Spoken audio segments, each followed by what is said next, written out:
저는 군대 수색 중대장 출신입니다. 그래서 오늘 이 적이라는 단어에 대해서는 대단히 정확하고 민감한 사람입니다. 군대의 주적 개념이라는 말이 있듯이 적 그리스도라고 하는 것은 바로 적과 그리스도의 합성어입니다. 즉 예수님을 대적하는 부류나 영적인 존재나 어떤 강력한 대상, 그것이 바로 우리 말세의 저희들의 또 대적이기도 합니다.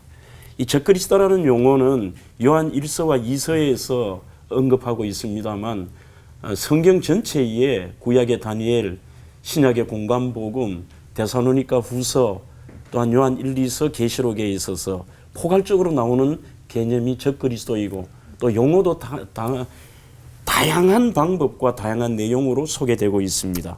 예를 든다면 작은 뿔, 장차 올 한 왕, 거짓 그리스도, 불법의 사람, 멸망의 아들, 바다에서 나온 짐승, 땅에서 나온 짐승 등등. 그러니 어떤 한정적으로 한 단어로 표현할 수 없는 강력한 존재라는 것을 알 수가 있습니다. 이 적그리스도에 대한 성경 전체 설명은 몇 가지의 공통점을 가지고 있습니다. 그 첫 번째는 말세에 나타나는 어떤 강력한 존재가 아니라 이미 2000년 전 예수님의 초림부터 바로 적그리스도는 활동을 하였고 특히 그것이 이제 말세가 되면 더욱더 강력하게 나타난다는 그 사실을 밝히고 있습니다. 이미 역사 속에서 적그리스도가 출현하였지만 미래의 주님의 재림하시는 직전, 그래서 흔히들 옛날 어르신들이 잘 사용하는 표현 가운데 말세지 말이라는 표현이 있습니다. 끝 중의 끝이라는 것이죠. 그때 이 적그리스도는 더 강력하게 활동할 것이다. 이것을 우리에게 밝히고 있습니다. 이 적그리스도는 사탄의 권능을 힘입어 수많은 기적을 행하고 또 사람을 미혹시키기도 하고 그걸로 말미암아서 어디든지 그 적그리스도의 편이 되게 만들고 그를 추종하게 만드는 그런 강력한 세력이라고 표현하고 싶습니다. 성경은 이 적그리스도 때문에 말세의 성도들은 이때에 분명히 성경에서 밝히는 것은 전무후무한 환란이 있을 거라는 거죠. 그 환란에 대해서는 아마 패널 여러분들도 많이 들으셨을 것입니다. 수많은 자연의 징조로부터 해서 우리가 느끼고 보는 수많은 이 마지막 시대 때의 징조에 대해서는 누구도 거부할 수가 없을 것입니다. 분명한 것은 이 환란이 있다는 것도 사실이고 그 환란, 대환란 이후에 날짜는 우리가 알 수 없지만 예수님의 재림의 날이 찾아올 것이라는 것입니다. 그 가장 첫 번째 보편적인 징조는 누가 뭐라 해도 도처에 성경에 나온 대로입니다. 전쟁, 기근, 수많은 자연재해, 우리가 며칠 전에도 들었던 지진의 이야기들, 해일, 산불, 화산 폭발 등 이것은 사람의 영역은 아닌 것 같습니다. 그리고 오늘 이번 이 주제가 흔적이라는 단어가 저는 참 좋았습니다. 왜냐하면 대다수가 이 흔적이라는 것들은 지나가면 모를 수도 있고 관심이 없을 수도 있지만 분명한 징조이고 그리고 거기에 대한 근거가 있다는 것이죠. 하지만 사람들은 느끼지 못하는 부분도 있다는 겁니다. 저는 왜 그래서 흔적에 주목을 하느냐 하면 우리는 대다수 이런 초자연적인 것만을 생각하지만 분명히 이 적그리스도의 흔적들은 우리 현대인들의 실생활 속에서 나타날 것이다. 우리가 알지 못하는 부분까지도 실생활 속에서 나타나는데 절대로 적그리스도는 대다수 어린아이들이 그림을 그리듯이 뿔 달린 도깨비라든지 피를 질질 흘리는 괴물의 모습의 행동으로는 나타나지 않을 것이다. 아주 교묘하면서도 이 사탄의 계략들은 어찌 보면 사람들에게는 흔적만을 남기는 그러한 활동들이 현대에 더욱더 교묘하게 이루어지지 않을까 그런 생각도 해봅니다. 어찌 보면 우리는 지금 현재 엔데믹 코로나 시대를 살지만 영적으로 오히려 저는 이 코로나를 보내면서 수많은 이 적그리스도의 흔적들을 좀 느낄 수가 있었습니다.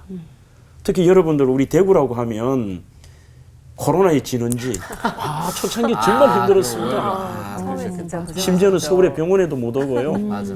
어디서 왔느냐 대구에서 왔다 그러면 서울의 병원 입장도 안 됐다니까요. 그 코로나의 진원지 중에 진원지가 바로 대구의 신천지였습니다. 그래서 이 코로나 엔데믹 시대를 바라보면서 야 과연 우리가 이 도대체 이 흔적이 뭘까? 그 흔적 앞에서 저는 그 자체가 흔적이다. 오늘 이 시대는 저출산 시대, 청년들이 교회를 떠나는데 수많은 그 대구의 신천지 본부에는 젊은 청년들이 구름대같이 몰려가요. 시간마다 흰옷을 입고 구름대같이 몰려가는 것을 보면서 이게 바로 말세기의 미혹의 영과 또 강력한 우리 예수 그리스도를 부인하는 적그리스도의 흔적들이 이 실생활의 삶 속에서 지금 나타난다는 것을 느낄 수가 있었습니다. 바로 성도들을 배도하게 만들며 파멸의 길로 이끌어가는 이단 사이비들, 또 우리의 오늘 이 시대의 수많은 악한 그러한 비도덕적이고 비윤리적이고 믿지 않는 자들조차도 말세라고 표현하는 그런 것들을 느끼게 됩니다. 우리는 어찌해야 할까요? 초대교회처럼 먼저 지혜의 바른 판단과 진리 안에 설 수 있도록 우리는 늘 기도하고 깨어 있어야 되고, 더욱더 진리 안에 굳건히 설 뿐만 아니라 더 모이기에 힘을 쓰는 것, 이 모이기를 피하는 것도 흔적이 아닐까요? 우리는 더욱 영혼 살리는 일에도 힘쓸 뿐만 아니라 마지막 이 적그리스도율의 주적과의 싸움에서 이길 수 있도록 날마다 기도하는 그런 우리 대한민국의 성도들과 올포원 시청자들이 되기를 간절히 소원하고 그렇게 바라봅니다. 아멘. 기도하겠습니다. 하나님 감사합니다. 사탄은 뿔 달린 도깨비처럼 나타나는 것이 아니라 이 적그리스도의 세력은 어떤 방법으로든지 성도들을 무너뜨리고 또 미혹하며 주님의 곁을 떠나게 만드는 이러한 현장과 현실의 삶을 바라보며 저희들이 깨어있어 기도하고 분별의 영도 허락하시고 능히 이겨낼 수 있는 믿음과 지혜와 은혜를 베풀어 주옵소서. 아멘. 예수님 이름으로 기도하옵나이다. 아멘. 아멘.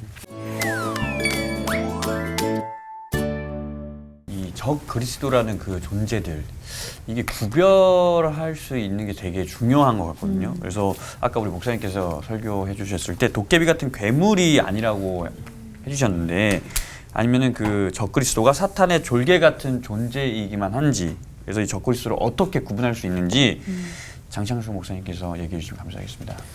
예, 조금 전에 우리 김 교수님 말씀하시는데 제가 전적으로 공감하는 부분들이, 분명 가장 끝자락이 되었을 때는 그 적그리스도의 존재에 대해서 누구나 이거는 알 수 있고 그 강력한 힘들 때문에 상상할 수 없는 고통의 시간이 있을 것입니다. 또다시 제가 군대 용어를 써서 죄송한데 전략과 전술이라는 말이 있지 않습니까?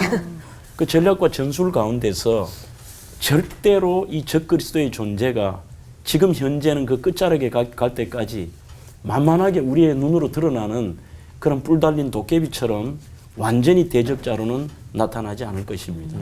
오히려 이 시대는 광명한 천사처럼 과장되게, 그 마지막 과정에는 이들이 예수를 포기하고 배교하고 부인하는 정도가 아니라 완전히 이 세상 자체가 그런 쪽으로 교묘하게 끌고 가다가 그 다음에 어느 순간은 자기의 실체를 드러내는 마지막 순간이 올 것입니다. 그러면 이 적그리스도의 가장 중요한 목적이 바로 자신의 주적인 예수 그리스도를 부인하게 만드는 것, 구원의 진수를 빠져나오게 만드는 것, 천국과 지옥에 대한 우리의 영적인 세계를 거부하게 만드는 것. 지금 여러분들이 사회 징조를 한번 보시죠. 이 AI라든지 가상의 세계, 또 수많은 지금 우리의 누리는 것들과 다니엘서에서 얘기했듯이 굉장히 빨리 돌아가잖아요.